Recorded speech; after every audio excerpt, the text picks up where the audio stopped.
In the lesson today, we're going to be working with rational expressions. A rational expression is a ratio of two polynomials. A rational expression is considered simplified if the numerator and denominator have no factors in common. We can simplify rational expressions in much the same way as we simplify numerical fractions. For example, in the first problem there, I have 6/8 and I want to simplify that. And I'm able to simplify 6/8 because the numerator and the denominator have a common factor. So if we were to write 6 as a multiplication problem, that would be the same as 3 times 2. If we were to write 8 as a multiplication, that would be the same as 4 times 2. The numerator and the denominator have a common factor of 2 that we can divide out. So those would both turn into 1s. And now when we figure out what we have left, 3 times 1 is 3, 4 times 1 is 4. 6/8 in simplest form is equal to 3/4. And that's essentially what we're going to be doing when we work with our polynomials. In the first example, it says to simplify x squared plus 3x divided by x squared plus 5x. And in step 1, the first thing you're going to want to do is factor the numerator and the denominator. So looking at the numerator, x squared plus 3x, I see that they have a common factor of x, so I can rewrite the numerator as x times x plus 3. In the denominator, x squared plus 5x, both terms as well have a common factor of x that I can factor out. And so that's going to leave me with x times x plus 5. Okay, and so this is what our problem turns into after we have factored completely the numerator and the denominator. Next thing that we have to do is list off any restricted values. Remember that dividing by 0 is undefined, which means that your denominator cannot be equal to 0. Therefore, in this example, x can't be equal to 0 or to -5, since these values will cause the denominator to equal 0. If x was equal to 0 here, this would be 0 times 5, which is still 0. And if x was equal to -5, this would be -5 times 0, which would equal 0. So in this case, x can't equal 0 or -5. In step 3, we have to divide out the common factors like we did above with our fraction 6/8. So my expression turned into x times x plus 3 over x times x plus 5. Okay, the common factors in this case in the numerator and denominator are the x's. So I can simplify each of these x's down to a 1. And now when I get my final answer, my numerator is just x plus 3. My denominator is x plus 5. And this is our answer in simplest form. Okay, these x's can't cancel because they're part of an addition problem and not a product. Okay, so this is what our answer would be in its simplest form. In example 2, we're going to factor the numerator and the denominator first. 6x plus 20, both terms have a common factor of 2, so I'm going to rewrite the numerator as 2 times 3x plus 10 when you factor out the 2. And then in the denominator, both terms also have a factor of 2, so we'll factor that out. 2 times x plus 5. Okay? Now we're going to have to remember here that x can't equal -5. That's our restriction because this would cause this to be equal to 0. 2 times 0 is 0. Divide your common factors in the numerator and denominator. The 2's divide down to 1's. And that means in simplest form, we're going to be left with 3x plus 10 divided by x plus 5. In example 3, we'll factor out x squared from the numerator, x squared times, that's going to leave us with x minus 3. In the denominator, if we factor out an x, we can do that, times 4x minus 5.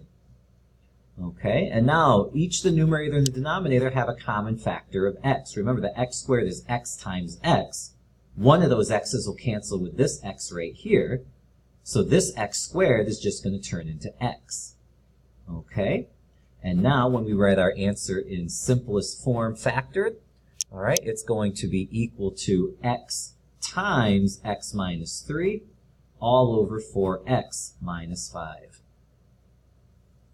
In example 4, first thing we're going to do is factor the numerator and the denominator. X squared minus 9 is a difference of perfect squares, so that's going to be x minus 3 times x plus 3. And in the denominator, x squared plus 5x plus 6, when I factor that, that's going to be the same as x plus 2 times x plus 3. And now, looking at the numerator and the denominator, the common factor is x plus 3. This x plus 3 in the numerator will simplify with this x plus 3 in the denominator, meaning that our simplified answer is x minus 3 over x plus 2. Okay, go ahead and do number 5 and get that checked when you're ready. The next part of the lesson is going to focus on adding or subtracting rational expressions. We can add and subtract rational expressions in much the same way as we add and subtract numerical fractions. In order to do this, you must have common denominators. For example, 4/5 minus 1/5, the denominator is the same, so all we need to do in the numerator is 4 minus 1, which is 3, and we keep the denominator of 5. 4/5 minus 1/5 is 3/5. The process is the same as with rational expressions. I want to add these two rational expressions together, and I also have to make sure that the denominators are the same, and in this case they are. Okay, since these denominators are the same, I'm just going to add the numerators together, which is going to be 7a plus 3 plus 2a minus 1, all over the denominator of a plus 2. Okay, and now all I'm going to do is simplify the numerator. 7a plus 2a is 9a. 3 minus 1 is positive 2. And that's over a plus 2. And there's your answer written in simplest form. Again, this a plus 2 can't simplify with this a plus 2 because they're both part of sums. In the next example, we're going to subtract these two rational expressions. And again, the denominators have to be the same, and in this case they are. And when I do this problem, I'm going to write it a little bit differently. Okay, I'm going to take b plus 1, I'm going to put it in parentheses. And I'm subtracting off 4 minus b, and I'm going to put that in parentheses as well. Okay, and this is all over the denominator of b squared. Okay, and now I'm going to rewrite the numerator. Okay, there's really a 1 in front of this set of parentheses that we would distribute. 1 times b is b, 1 times 1 is 1. So far, it's just b plus 1. Okay, but in front of this second set of parentheses, this is a negative 1 that needs to be distributed. Negative 1 times 4 is negative 4, so minus 4. Negative 1 times negative b is a positive b. Negative times negative is positive. And again, this is all over b squared. And now, I'm going to add my numerators together. B plus b is 2b. 1 plus negative 4 is negative 3, so it's 2b minus 3, all over b squared. Okay, and so there's what our expression would look like. So when it's a subtraction problem, put parentheses around your numerator and denominator, and don't forget to distribute the negative 1 to the second set of parentheses. Now, what if the denominators are different? In this example, we have to get the same denominator. 2/3 plus 1/2. Thirds and halves, I want to change my denominators into sixes. So in order to do that, I'm going to have to multiply my first fraction by 2 over 2. Okay, so 2/3, I'm going to multiply by 2 over 2 to make this denominator a 6. Plus, my second fraction, 1/2, I'm going to have to multiply by 3 over 3 to make that denominator a 6. So this is going to turn into 4/6 plus 3/6. And now that the denominators are the same, I can add those together to make 7/6. And that's essentially what we're going to be doing in these examples down here. In example 1, I have 1 over x minus 3 plus 2 over x plus 5. The denominators are not the same. Okay, I have to turn these into common denominators of x minus 3 times x plus 5. So I'm going to have 1 over x minus 3, and I'll put that in parentheses, because I'm going to multiply it by x plus 5 over x plus 5. Then I'm going to add 2 over x plus 5, and I'm going to multiply both parts of this fraction by x minus 3 times x over x minus 3. Okay? So now I'm going to distribute this 1 to this numerator. This is going to keep this numerator x plus 5. And the denominator now is x minus 3 times x plus 5. Plus, I'm going to distribute this 2 to this x minus 3. That's going to give me 2x minus 6 all over the denominator again is x minus 3 times x plus 5. Okay? And now that these denominators are the same, I can add my numerators together. X plus 2x is 3x. 5 plus negative 6 is negative 1 all over x minus 3 times x plus 5. And there's our answer written in simplest form. Okay? Go ahead and try that on example 2 and example 3 and get them checked when you're ready. When I multiply rational expressions, I'm going to look at the numerators and denominators and see if I can simplify them before I multiply. In the first example, 3/4 times 10/9, 3 and 9 have a common factor of 3. That becomes a 1 and a 3.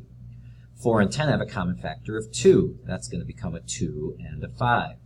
And now when I multiply, 1 times 5 is 5, 2 times 3 is 6. That's essentially what we're going to be doing in these examples down here. In number 1, this 2 in the numerator and denominator can simplify the 1s. This 3 and this 9 can simplify. The 3 becomes a 1, the 9 becomes a 3. The x and the x squared can simplify. The x is just going to become a 1, so this is 3 times 1. X squared, if we simplify that by x, is just going to become x, so this is 1 times x. And so now when we write our answer in simplest form, this is 1 times x times 1, which is just x, over 1 times 3 times 1, which is just 3. So we get x over 3 as our answer. Okay? Go ahead and do that in example number 2 and example number 3. Remember, in example number 3, you're going to have to factor the numerator and the denominator first. Okay, so get these checked when you're ready.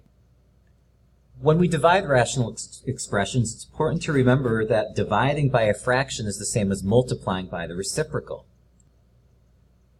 All right, so 2/9 divided by 8/3, I can just rewrite as 2/9 times the reciprocal, which is 3 over 8.